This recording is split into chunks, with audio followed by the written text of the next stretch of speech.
I'm about to go on lunch, but I'm just dropping this in here because it's got alcohol in it. It's a present from one of the parents. All right, my love. Oh, and thank you for letting me borrow your card. I was absolutely freezing. Oh, it's okay. Mia gave me her jacket. Oh, while I've got you. Yeah. What is a Christmas tradition that you do with your family? Oh, well, we actually have a really nice one. Tell me. So every Christmas Eve, we put on Christmas music and we all sit down together and we decorate our gingerbread houses. Oh, how lovely. It's honestly so much fun. In fact, I need to buy it for... Oh. What? I just realised I don't have the girls this year for Christmas Eve. They're with their dad. It didn't even occur to me that'll be the first year we haven't done it for years. You could make it something that you do on a different day. Right, of course, yeah. I'll just change it to a different day. It's no big deal. Autumn, brighten us all up. What's a Christmas tradition you've got? Well, since we were babies, my father's always hosted a Christmas party every year for all of our friends and family. Oh, see, that's lovely. Mm-hmm. And for the entire evening, Reese and I would bet money over which woman we thought our father was having an affair with.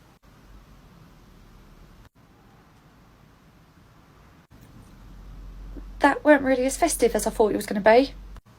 Well, then why don't you tell us one of your festive traditions? Oh, well, I've got a really good one. So, me and my dad, when we were really, really young, we used to halve the tree and we'd have a competition as to who could decorate theirs the best. Really, it just became who could get most on the tree. You couldn't even see it by the time we were done. Oh, that's really lovely. It was. It really was. And why did that stop? My dad died. Oh. Yeah, after that, it was... I weren't allowed to actually touch the tree because it had to be one of those white trees with like 3 baubles on it. So, yeah, that tradition ended very quickly. Sorry, Marjorie. Janice! What? What is a Christmas tradition that you've got that might brighten all of our spirits? I like to light a candle and dance on my late husband's grave every year. Yeah, but you only died last year. I mean, it's not really a tradition if you only done it once, right? Oh, I enjoy doing it that much. I'm going to be doing it every year. It's a tradition in the making. Oh my God, is there nobody with a tradition that might actually make us all a bit happy? I have one. Yeah, Delia, what's yours? So every Christmas, me and my family all sit around the table together. Uh-huh. And then everyone's given a bit of pen and paper and we all have to write out a wish for one person around that table and we all hope for the worst thing that can possibly happen to them.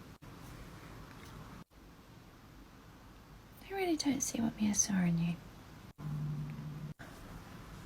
Delia, how is that a positive tradition? Oh my God, that sounds awful.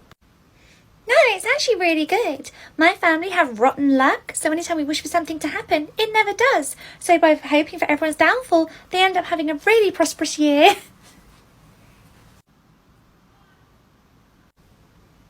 I think I might start that tradition. Why did that make perfect sense, though? Charlotte, look at this. Yes. Oh, Henry's written his name. Yes, but look at the state of it. State of the paper, I know. We really need to get better quality. Charlotte, I am not talking about the paper. I know what you're talking about, but we would never actually say that about a child's work. Let's have a look. Spam.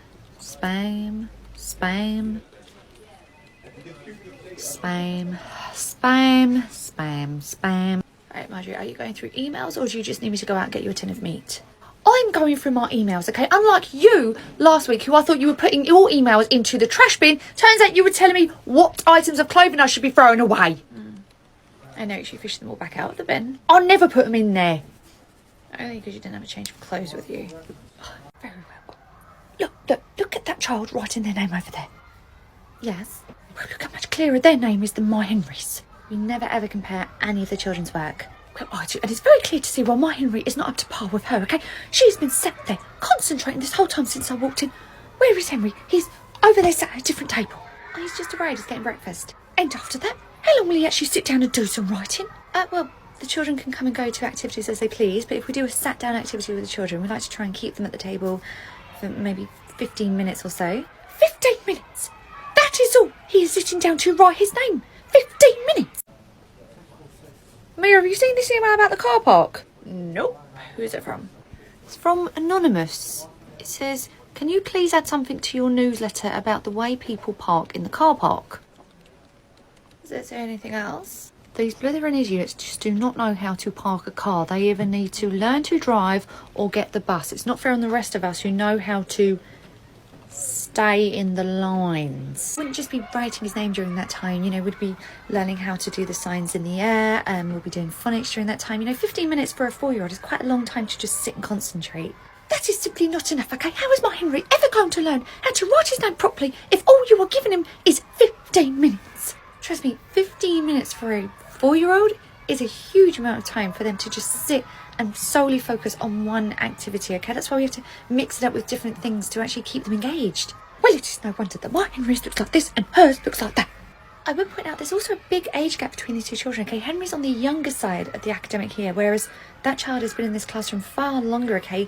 You cannot compare the two. But come September, they will be in the same school year, will they not? Yes. Whereupon he would then be far outperformed by the likes of her. I am not happy about this. I mean, in her defence, when is she ever happy? And it hasn't even been sent to the work email, it's been sent to my personal email. Mia, this is you! Well, you didn't listen to me when I asked you to do it, so I thought if I did it as a really obnoxious parent, you'd listen to them. You seem to all the time. Just keep parking at the back like you always do, okay? Everyone knows you love the strut through the car park in the morning. Like you don't do the same strut to the toilet in the morning after your coffee.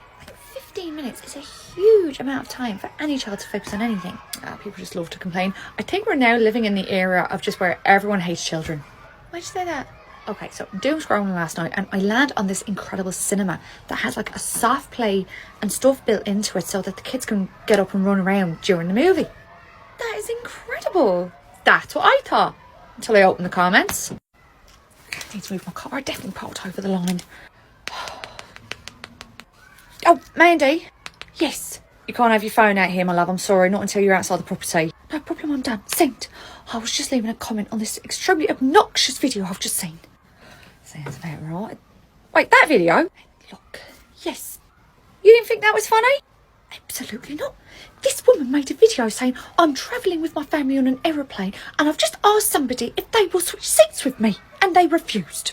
Yeah? Well, I've just left a comment saying it is nobody else's problem but hers, okay? If she wanted to sit with her family, she should have planned accordingly and booked ahead. It is nobody's problem but hers. What were the comments saying? Grown adults complaining that a child can't just sit down and watch a movie and that they shouldn't even need that. Well, what if it's like a single parent who's got an older child and a younger child, and the younger child obviously won't sit still, so they need to run off and play?